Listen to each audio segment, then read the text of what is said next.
Может быть, мы начнем с того, что я представлю вам ребят, ваших собеседников сегодня. Мы пригласили сюда актив нашего общежития, ребят, потому что именно они работают с ребятами в непосредственном контакте, да, 24/7. Поэтому как никто лучше транслирует потом все свои знания, умения, навыки и так далее. Я хочу вот представить вам председателя студенческого совета Исрапилов Сахратулла. Он у нас тоже сегодня по праву, ну, так скажем, в теме. У него тоже очень большая семья, у них 7 детей. Вот. И далее у нас пошли ребята, представители старосты этажей и заместители старост. Вот. Представители общественно полезного труда, заведующий сектор у нас патриотической работы, Влад здесь. Ну и, конечно же, первое лицо, заведующее общежитием, Юлию Викторовну Лукасову. Ну и, собственно, я. Спасибо. Эльвира Дмитриевна. Эльвира Дмитриевна, приветствую вас. Прекрасный формат встречи и очень хорошая тема. Сегодня действительно это очень уместно в этот весенний день поговорить о семье. Безусловно, но прежде всего, может быть, вы познакомите себя с нашими ребятами. Сам я являюсь священником. Я служу в Республике Алтай, в Горно-Алтайской епархии православной церкви. Приход, на котором я служу, он расположен в сельской местности, в селе Шибалино, в Шибалинском районе. В нашей епархии, в Горно-Алтайской епархии, я являюсь ответственным по вопросам трезвости. Вот. То есть, когда какие-то, допустим, проводятся конференции, встречи, круглые столы или какие-то акции, посвященные вот трезвому образу жизни, то в нашей епархии я представляю Русскую Православную Церковь. И поэтому вы видите мой ник, псевдоним, написано «Трезвый батя». Вы видите его, да, или нет? Там у вас подпись есть такая или нет? Вот. И вот это вот «Трезвый батя» – это еще название видеоканала на Ютубе. Называется «Трезвый батя», на Ютубе видеоканал, видеоблог, который я веду с 2018 года. Там, кстати, вопросы семьи и трезвости тоже в некоторых роликах подробно рассматриваются и освещаются. В нашей семье получается 10 детей, 2 студента, 7 школьников и 1 дошкольник. Прекрасно.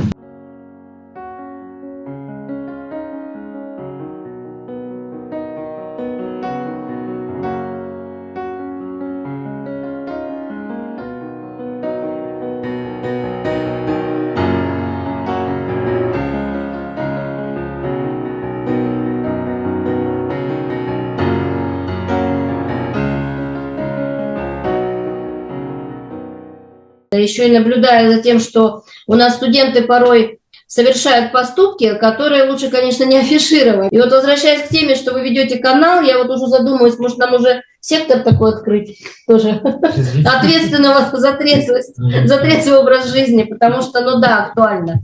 Ситуация у нас... Это важно, да. Вы знаете, вообще же, ребята в основном все хорошие, тем более, которые учатся у вас, студенты. Вот. И зачастую нужно просто подать добрый пример. Вот, потому что многие даже не знают, что можно вести абсолютно трезвый образ жизни. А когда они такой пример перед собой видят, и они задумываются об этом, может быть, они и последуют этому. Вы знаете, я просто поделюсь, в нашей семье мы держимся трезвого образа жизни с 2005 года. Я получается, посчитал, уже 20 лет. То есть мы не держим дома спиртное, мы не употребляем ни в праздники, ни на Новый год, ни на Пасху, Рождество, день рождения. То есть мы встречаем всегда трезво. Вот. И, то есть у нас ни спиртного нет, ни никотина, табачных изделий и прочее. То есть такой у нас принцип, семейная такая традиция. Вот. И многие у нас занимаются, ребята, конечно, все спортом, и девчонки ходят в фитнес-зал, и ребята, начиная все школьники, там занимаются спортом и борьбой, и волейболом и так далее. Вот. Поэтому вот я говорю, что трезвый образ жизни, он заставляет нас искать такие формы и сценарии нашей повседневной жизни, семейной жизни, которые нас, ну, как бы не разрушают, а созидают. Не разрушают, а созидают. И, наверное, то, что у нас вот такая семья, ну, я даже не называю ее многодетной, она нормальная семья. 10 человек – это нормальная семья, по-моему, так. Вот. Я думаю, что это связано как раз именно с трезвостью. То есть для того, чтобы семья была большая, крепкая и здоровая, конечно, прежде всего, это трезвость родителей. Спасибо большое.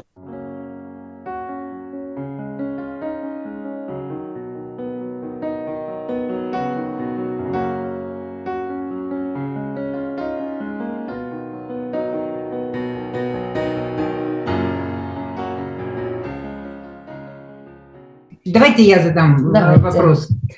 Павел, пожалуйста. Скажите, пожалуйста, вот, да, у нас сейчас непростое время, да, финансовая нестабильность, идет платное образование, цены постоянно растут. Как вы, не как священник, а как совершенно простой человек, да, как вы могли ответить на вопрос, зачем вам столько детей? Прекрасный вопрос, очень хороший. Благодарю вас. По поводу материальной составляющей, да, давайте сразу вот так скажем. У нас, конечно, семья не богатая. Мы тем более живем в сельской местности, то есть здесь как бы материальное изобилие такого нету. Вот. И люди здесь не очень богатые, и приход у нас такой, как бы, я служу на нескольких приходах в нашем районе, но тем не менее так. Вы знаете, но все-таки нам грешно сейчас говорить, что там, мы плохо живем. Наверное, вот за последние 100 лет никогда в нашей стране лучше люди не жили. Вы вспомните, пожалуйста, то коллективизация, то война, то там советские вот эти эксперименты и прочее, то перестройка, то там разруха и так далее. Поэтому сейчас, мне кажется, все-таки грех жаловаться, так скажем. И пособия платят, и там материнский капитал. Вот. Но мы, честно говоря, когда вот создавали свою семью, это сейчас уже последние же годы вот платят эти пособия большие, раньше этого не было, мы, честно говоря, об этом как-то не задумывались.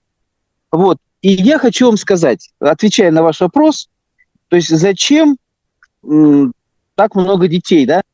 Вообще, то есть можно приводить разные там разные доводы, там что-то там, не знаю, демографическая политика страны, да, там надо поддержать там, правительство. Нет, конечно. Единственная причина, почему у человека может быть большая семья, это просто если вы любите детей. Вот и все. То есть если человек любит детей, у него будет большая семья независимо от там национальности, вероисповедания, там социального положения или там политического строя и так далее, экономического положения. Вот. Просто надо любить детей. Вот и все. Это правильно. Замечательно. Спасибо.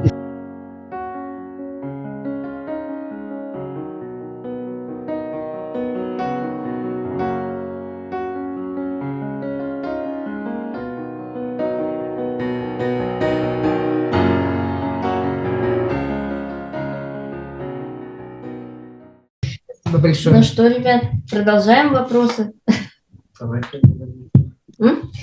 Можно я слушаю? Здравствуйте, Александр Андреевич. Меня зовут... Здравствуйте. Я студент 3-го курса. Я бы хотел у вас спросить, распределены ли у вас обязанности и задачи в вашей семье, и каким образом?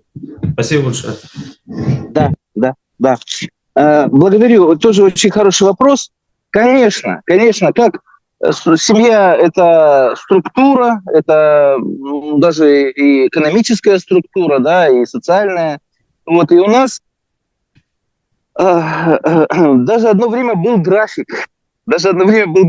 Прям вот написаны имена, допустим, детей, так сказать, по вертикали, по горизонтали, ну, там, различные обязанности. И у нас, конечно, распределены обязанности по мере сил, все участвуют в повседневной жизни по мере сил. То есть самые там, ну, там, девочка там первоклассница, она, понятно, там, убирает у себя в комнате, моет пол на кухне, например, это ей по силам, да. Другой там мальчик постарше, вот он, значит, там пылесосит на втором этаже. Третий мальчик, который еще там покрепче, он, значит, переносит дрова, да. Четвертый приносит, условно говоря, уголь, да. Кто-то дает корм животным. Мы держим корову и теленка. Вот. Кто-то там отвечает за кур и так далее, и так далее. И вот все абсолютно распределено. И, конечно, это очень облегчает родителям, ну, ведение повседневного хозяйства. Вы, наверное, даже удивитесь, как много у меня свободного времени. Вот. То есть очень важно просто правильно организовать процесс. Совершенно верно. А вот встречно можно такой вопрос? Вот у нас ребята проживают, конечно, все одновременное проживание, да, 24/7. Безусловно, мы тоже сталкиваемся с тем, что у них есть свои определенные обязанности при проживании. Ну, выполнение вот генеральных уборок, уборки в комнате и так далее. Так вот, у нас ребята студенческое самоуправление за дисциплинарные какие-то нарушения назначают им общественно полезную работу в виде дополнительных дежурств и субботников. Вот как у вас, у родителя, вот как вы смотрите на эту ситуацию? Потому что очень разные мнения у родителей, в том числе и у ребят. Нужно ли это, неправильно, правильно? Вы знаете, вообще вот чем большая семья, чем она органична, когда человек живет в большой семье, в нормальной многодетной семье, он всегда учится думать о других, выполнять свой участок работы, отвечать за него, нести ответственность, да, и всегда как бы чувствует, ну, вот этого чувство локтя, да, он понимает, что каждый выполняет свои обязанности, и, значит, если кто-то не выполнил свои, за него это будет делать другой. Вот. И вот эта вот ответственность, коллективизм, социализация, да, она в больших семьях именно абсолютно правильно и естественно детям прививается. Вот. Если ребенок вырастает, ну, вы простите меня, один, да, или там в небольшой какой-то семье там двое, там уже как-то по-другому и относятся к нему, и не заставляют много, и не перегружают. И поэтому иногда могут такие эксцессы быть, когда человек считает, что он там, ну, не обязан, а почему я, там, и все, да, вот это вот такое. И, конечно, по поводу наказаний, да, или когда мы, допустим, обязываем детей в качестве дисциплинарных мер каких-то, да, выполнять те или иные обязанности или там что-то делать дополнительно, это, конечно, необходимо. Потому что действительно человек может, например, чувствовать чужую боль только тогда, когда сам боль какую-то пережил, да, может помочь, условно говоря, голодного или понять голодного, если сам голодал. И чужой труд научиться ценить человек может только если сам трудился и знает, каково это. Вот, поэтому, на мой взгляд, может быть, я не совсем правильно понял вопрос. Вы говорите вот о таких вот дополнительных обязанностях. Конечно, необходимо дать почувствовать человеку, в общем, как важно каждому выполнять обязанности и чего стоит труд. Наверное, поняли наш вопрос, и у нас с вами единое мнение по этому поводу, что радует. Поэтому всегда диалог важен. И вот, возвращаясь к тому, что сейчас мы обсуждали, да, по-моему, у кого-то был вопрос про дисциплинарные меры. в семье? Существует ли наказание, что-то такое? Нет, существуют ли у вас в семье какие-то наказания для детей? Видите, мы же все состоим, как говорится, из души и тела, да, и иногда действительно каждого, ну, ребенка где-то заносит, где-то мы, бывает, теряем, как говорится, берега, вот, и поэтому родительское наказание, оно необходимо. Но, вы знаете, родители обязаны детей именно научить держаться в рамках. Если мы это не сделаем, то этому научит человека жизнь, да, условно говоря. Вот, потому что, хорошо, отец может шлепнуть, но он знает, как шлепнуть, куда шлепнуть и с какой силой. И он никогда не причинит, ну, так сказать, сверх сил какого-то вреда своему ребенку. А вот если другой человек, например, чужой человек, да, силу соразмерять не будет. И это будет, может быть, больница, это, может быть, будет тюрьма, это, может быть, еще какие-то вот такие тяжелые эксцессы. Поэтому лучше потерпеть наказание от родителей, вот, и все понять, что можно, а чего нельзя, чем потом это на своем горьком опыте, на своих горьких шишках, как говорится, все изучать уже на практике. Понимаете это, да? Лучше пусть дома накажут родителей, чем потом жизнь меня горько накажет. Вот такого мы придерживаемся мнения. Спасибо. Что вы думаете об этом? Что вы думаете? Мы думаем, что это совершенно верно, потому что мы также на этом выросли. Да. Безусловно, мы тоже против насилия, истязания, но в семье иногда действительно это не наказание, а какая-то такая некая форма воспитательной работы, да, потому что... Так и есть, Который любит своих детей и из любви, так скажем, не с целью наказать, а научить. Ну, что... Да. Обычно мы наказываем тех, кого любим. Почему? Потому что нам не все равно, что с ними будет. Конечно. Вот, и поэтому мы бываем к ним и строги, мы бываем даже и придирчивы, так скажем. А посторонний человек, мы за него не отвечаем, что он делает, это как бы его дело. Зачем мы будем там тратить на него нервы или там что-то такое, да? Вот, конечно, мы переживаем за своих детей, и поэтому всеми способами стараемся наставить их, как говорится, на добрый путь.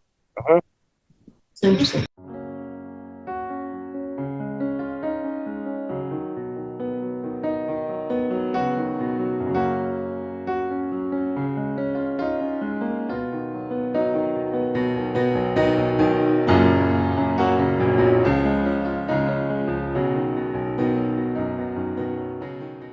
Павел Александрович, здравствуйте еще раз. Меня зовут Соня, Здравствуйте. я староста 2-го малого крыла.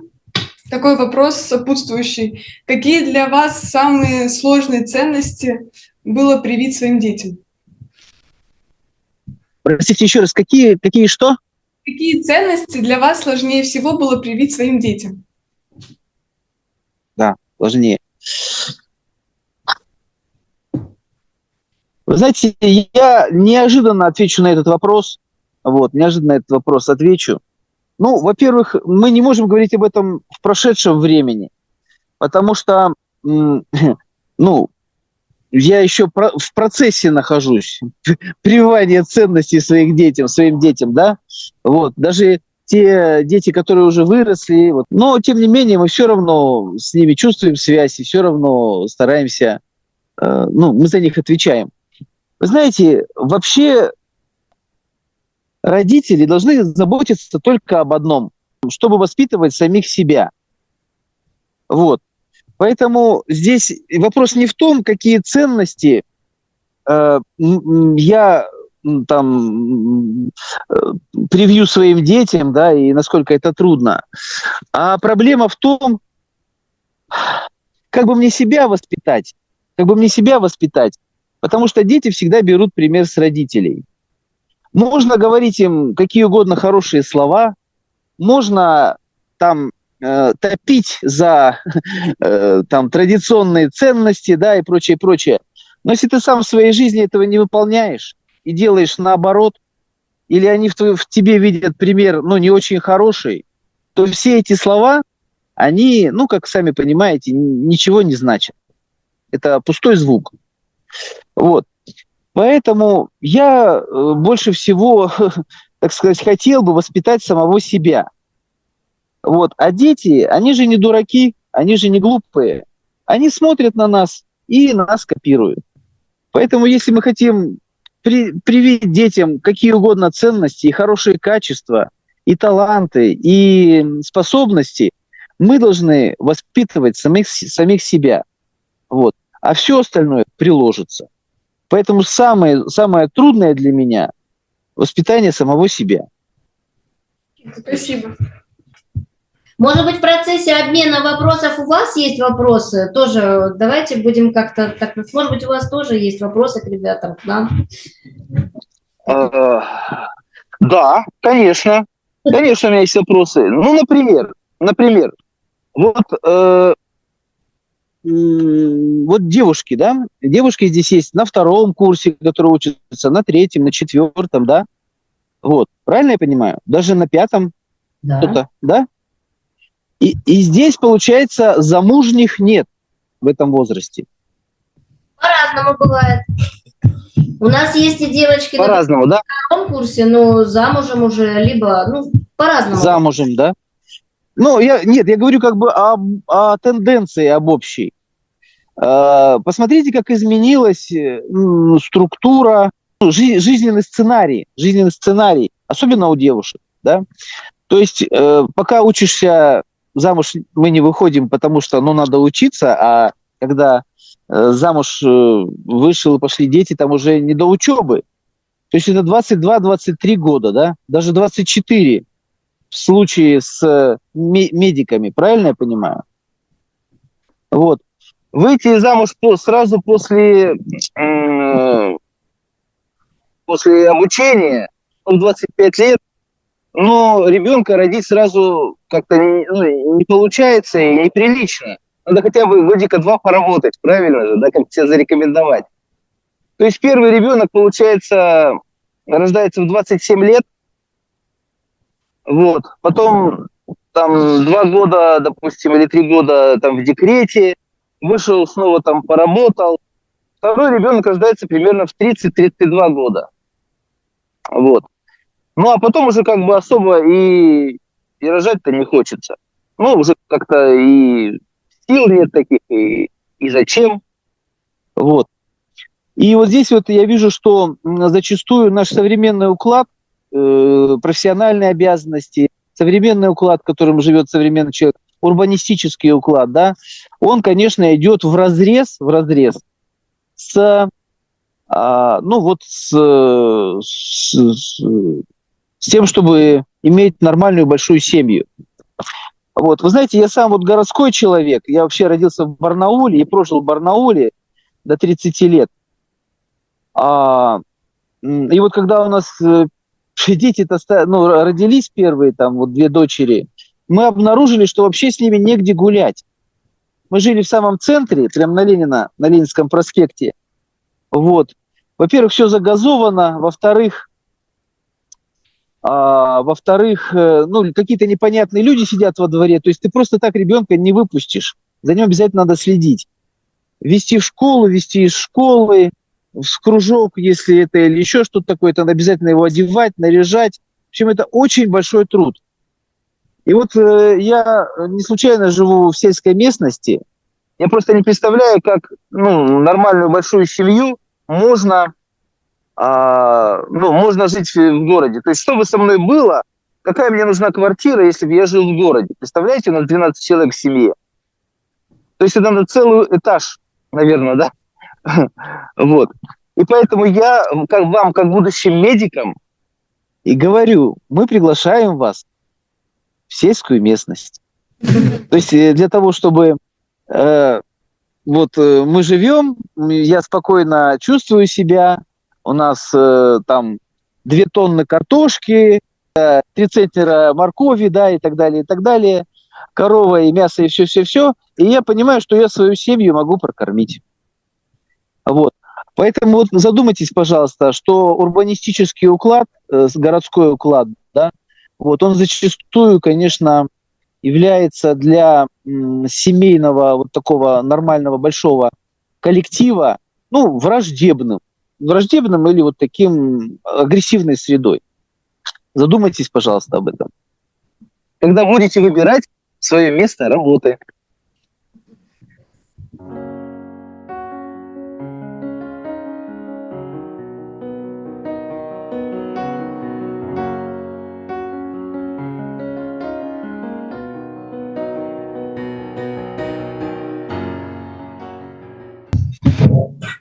Здравствуйте, Павел Александрович. Меня зовут Татьяна. Да, Я здравствуйте. студентка 3-го курса. Я хотела бы вернуться в тему замужества и хотела бы узнать, можно ли провести обряд венчания, не вступая в официальный брак замужества? Хороший вопрос, да. Хороший вопрос. Вы знаете, ну, разные, конечно, эпохи, значит, сам институт брака пережил разные периоды, разные взаимоотношения были с государством и с церковью. То есть в дореволюционной реальности, да, еще вот более 100 лет назад церковь регистрировала и рождение, как вы знаете, да, и венчание, и смерть. Да, вот эти вот книги метрические до сих пор сохраняются. Вот, но это, видите, было обусловлено тем, что большинство людей, они были православными, то есть они прям вот посещали храм, и каждый священник, он выполнял, по сути дела, как бы и обязанности отдела ЗАГС, да, записи актов гражданского состояния. Вот. Но сейчас не так. И поэтому вот эти вот функции разведены. То есть ЗАГС выполняет свои функции, а церковь, она выполняет свои функции, то есть благословляет семейную жизнь христиан в таинстве венчания, благословляет семейную жизнь христиан в таинстве венчания. И поэтому современной практикой является, значит, обязательная сначала регистрация брака, ну, штамп в паспорте, а потом венчание. Почему? Вы знаете, ну, нередко ведь приходится сталкиваться с людьми, как бы немножко экзальтированными, да, или так немножко романтически настроенными. Ну, то есть вот идет пара мимо церкви, ну, парень и девушка, да, и они говорят друг другу: слушай, а давай зайдем, обвенчаемся. Ну, вот просто вот такое настроение у людей, да, вот. А видите, если люди обвенчались, это ведь навсегда, то есть нету чина развенчания. Если обвенчал людей, я не могу их развенчать, не могу их развести, нету церковного развода.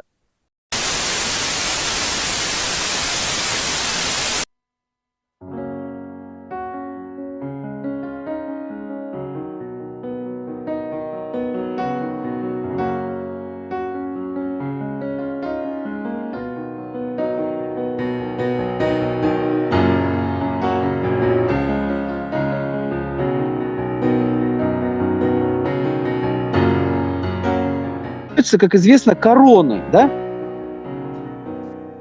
Татьяна, правильно ведь? Короны надеваются. Вы слышите меня? Да, мы слышим. Да. А вы не задумывались, что это за короны? Венцы. Не задумывались?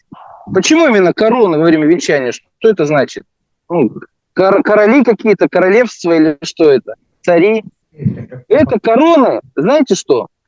Это вот на иконах вы видели у святых вокруг головы сияние. Да. Так вот, вот эти короны, они собой символизируют нимб. То есть тех, кто хочет вместе прожить всю жизнь друг с другом, их церковь, можно сказать, сразу канонизирует. То есть церковь как бы говорит: ты хочешь прожить с этим человеком всю жизнь, все, ты мученица. Да? Ты хочешь с этой женщиной прожить всю жизнь, ты мученик. То есть, зная, насколько тяжело бывает в супружеской жизни, в семейной жизни, вот, потому что там же и недостатки всякие вскрываются, и страсти человеческие, и грехи.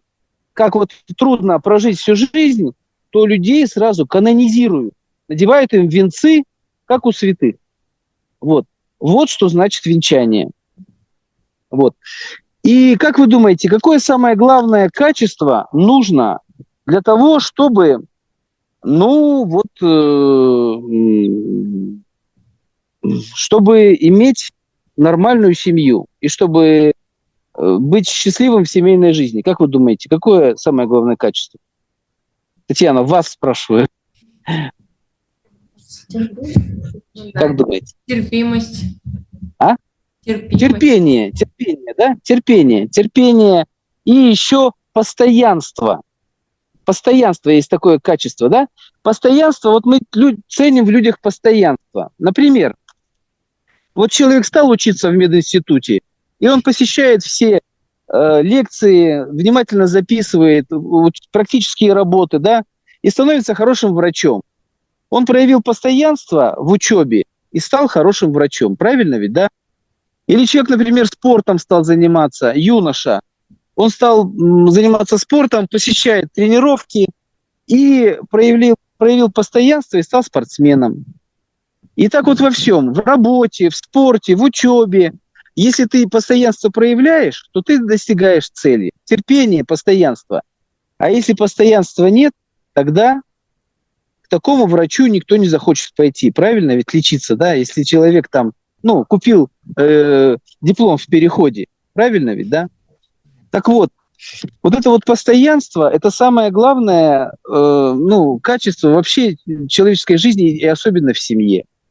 Вот и я желаю, чтобы оно в вашей жизни было. Спасибо. Вот. Когда мы венчаемся, то нам понадобится много терпения и постоянства.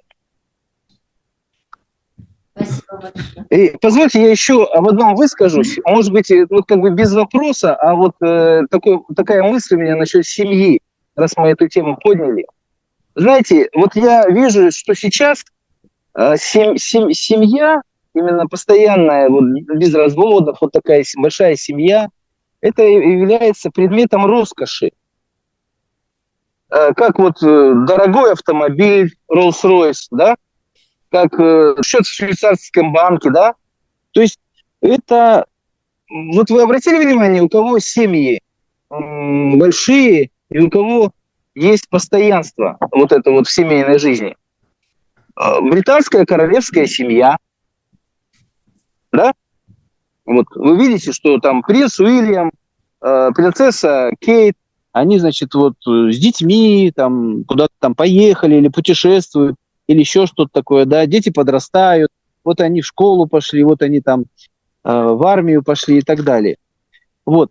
В мусульманском мире сохранилась во многом ценность семьи. Обратили на это внимание? Я вот хочу поприветствовать ребят, студентов, которые принадлежат к мусульманской умме, к мусульманской культуре. Вот. И, ну, в разных традиционных культурах, там, у старообрядцев, там, у казаков, да, то есть обратили внимание, что сейчас вот это вот иметь семью многодетную, это почти что роскошь. Воспитывать своих детей, а не чужих, например, да, это тоже почти что роскошью стало. Вот. Как вот, например, питаться натуральной пищей, да, вот, или там дышать там, ну, свежим воздухом, вот. И поэтому обратите, пожалуйста, внимание, я хочу сказать, что качество жизни, оно не ограничивается только, ну, диагональю там плазмы, да, или там маркой автомобиля. То есть испытывать чувство любви и привязанности, например, к своим детям, это тоже одно из необходимых условий высокого качества жизни. Понимаете? Вот. Жить в окружении любящих людей – это условие высокого качества жизни. Вот. Не каких-то случайных людей, не каких-то, ну, попутчиков, которые вот сегодня ты с ним, а завтра там неизвестно где, вот, а тех людей, с которыми ты всю жизнь вместе совершаешь этот путь. Это качество жизни. Вот. И предмет роскоши. И знаете, я хочу привести вам одно из изречений, ну, какого-то литературного персонажа, якобы это какой-то представитель там итальянской мафии в Нью-Йорке. Я не помню там, кто это сказал, но он сказал так, мне просто понравились его слова. Он сказал: мне не нужна красивая жена, ну, потому что красота, она приходящая. Мне не нужна богатая жена, денег я заработаю. Мне нужна верная жена. Понимаете? Вот. Вот задумайтесь, пожалуйста, об этом, потому что на самом деле вот верность в супружеских отношениях – это огромное сокровище, огромное достояние. Вот представляете себе, например, я не волнуюсь насчет своей жены, я знаю, что она мне верна, я не волнуюсь, там, уехала я в командировку, там, или там, не уехала в командировку. Ну, у меня нет вообще никаких сомнений насчет ее. И у нее нет сомнений насчет меня. Это ведь здорово. Согласитесь? Просто иметь, ну, вот такую уверенность, такой покой на сердце в отношении близкого тебе человека. Вот. Поэтому еще одно условие высокого качества жизни, предмет роскоши, это иметь близкого человека, который тебе верен. Вот. Мне кажется, ну, это просто сейчас, как бы сказать, то, к чему надо стремиться. Вот. Вот такое у меня к вам пожелание, и на это хочу тоже ваше внимание обратить. Спасибо огромное.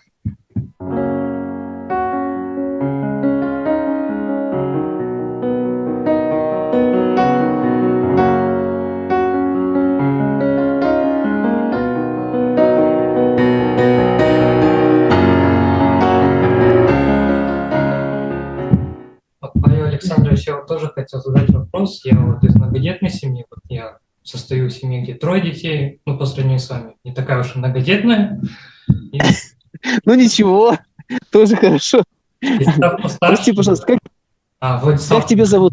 представиться, да. Владислав, ты откуда родом сам? Из Республика Хакасия, Абакан. Понял. Хакасии от Алтая. Привет. Угу. Хорошо, передам обязательно. И вот, став постарше, мои родители рассказывали то, что им было очень тяжело совмещать работу, домашние обязанности и уделять время детям. И вот я хотел бы у вас спросить, как вы организуете время для каждого ребенка и, ну, чтобы уделять внимание всем? Да. Владислав, благодарю за вопрос. Ой, в общем так, подмечено многодетными людьми, что чем больше детей, тем меньше времени нужно им посвящать. Потому что они, занимают друг друга. То есть, когда у тебя один ребенок, ты должен постоянно быть с ним в контакте. Он все время что-то там лезет, что-то спрашивает, что-то там как бы тебя дергает, да, ты постоянно должен с ним что-то, уделять ему внимание, потому что, он совсем одинокий. Когда 2 детей, старший уже может где-то присмотреть за младшим, правильно, да? У них есть игра, у них есть какое-то совместное дело, совместный интерес. Вот. Когда 3 детей или 4, это уже целая организация. То есть там уже есть иерархия, есть там младшие учатся у старших, да, там говорить, считать, читать, там 5-е, 10-е, и у тебя уже половина времени вообще, освобождается. Вот. А когда, это вот такая большая, как бы организация, как у нас, да, большая семья, как у нас, старшие дети, они вполне многие функции родителей могут выполнять. То есть они могут там и организовать детей, там какое-то там трудовое послушание или там еще что-то такое. Я иногда, вот сейчас вот мы садим картошку, я вот сейчас вот с вами здесь разговариваю, домой приду, а картошка посажена. Может быть, даже так. Вот, когда вот так все вышли вот одним фронтом, и это самое. Вот. Поэтому, конечно, самые главные моменты какие-то, да, там воспитательные, там организационные, трудовые, помочь в учебе, да, там что-то разобраться. Конечно, родители это все равно берут на себя. И, в общем-то, когда большая семья, понятно, что родители они во многом ограничены. То есть там, ну так просто не вырвешься на море, да, там, или там, не знаю, там себе как-то меньше времени можно уделять. Или, например, приходится все время делиться. Я вот, например, когда хочу съесть мороженое, я покупаю 12 мороженых. Вот. Что, ну, потому что раз я одно мороженое съел, то и все другие тоже должны съесть. Вот.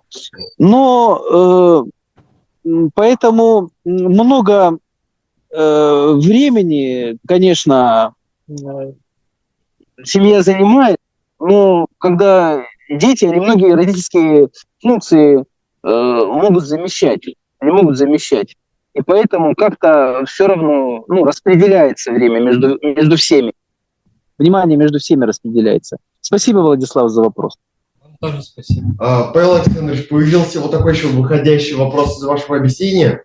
Хотелось бы узнать, а как вы находите баланс вот между своей службой в церкви и семейной жизнью? Баланс.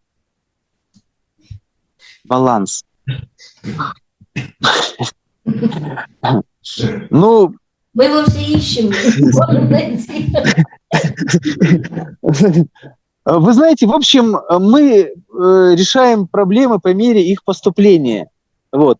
Знаете, если сороконожку спросили бы, как вот ты вот переставляешь все свои 40 ножек и не запутываешься в них, она, наверное, если бы задумалась, то сразу бы упала, запуталась в ногах. Правильно ведь, да?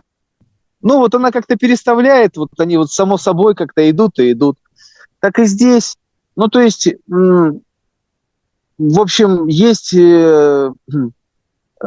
раздражители, да, сильные раздражители. То есть, ну, если кто-то плачет, то явно надо подойти. Если там какие-то неотложные дела, то их явно надо сделать.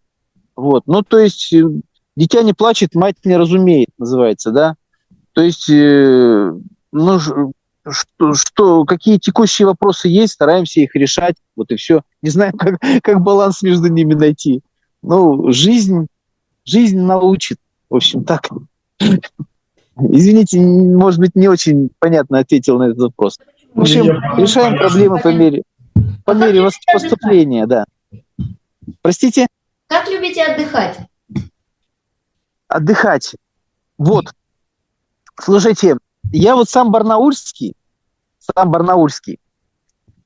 И в юности я очень любил ездить с друзьями в Горный Алтай. Вот. А потом подумал, а что туда каждый раз ездить-то? Тут надо переехать сюда просто и жить здесь. Вот. И поэтому вся наша жизнь – это один сплошной отдых. Мы выходим на улицу утром, видим прекрасные перед собой пейзажи. Вот я частью пейзажа решил с вами поделиться. Вот. Мы видим, значит, там, не знаю, жизнь, природы, текущие реки, горы зеленеющие или желтеющие там осенью, да. И все это наполняет нашу душу радостью.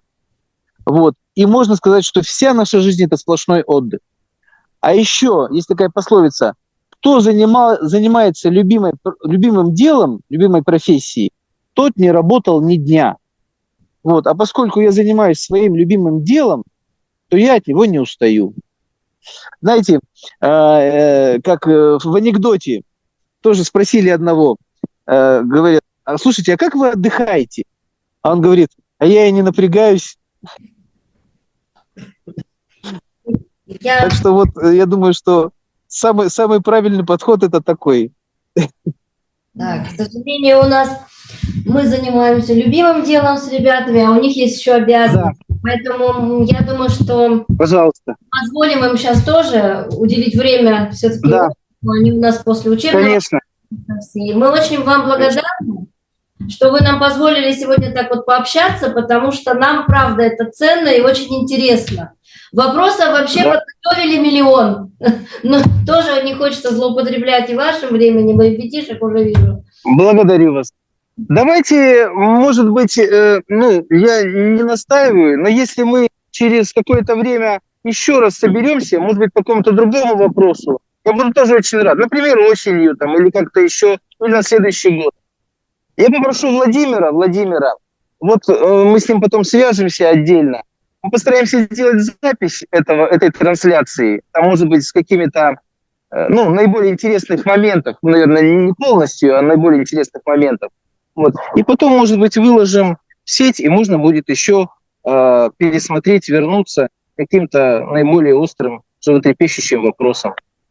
Тем более, что тем для встреч у ребят в их возрасте очень много вопросов, поэтому я думаю, что это очень перспективно и хорошо, прежде всего для них самих. Мне тоже очень радостно и видеть умные лица воспитанных, образованных людей перед собой. Я считаю своим даже долгом, немножечко, будучи постарше, поделиться своими наблюдениями с ребятами. Потому что я помню, что мне в этом возрасте очень не хватало такой беседы, такого наставления. Я бы тоже был бы очень рад, если бы кто-то бы со мной поговорил о важных вопросах. Вот. Поэтому милости просим, как говорят англичане, you are welcome. Спасибо вам огромное за возможность, за то, что вообще сегодня мы имели, правда, такую душевную встречу, напрямую говорю, очень приятно. Мы впервые это делали, поэтому мы очень надеемся на дальнейшее сотрудничество и такое взаимодействие. И очно, конечно, тоже будем рады. Спасибо. Спасибо вам большое. Всего доброго, счастливо. Всего доброго. До свидания. До свидания. До свидания.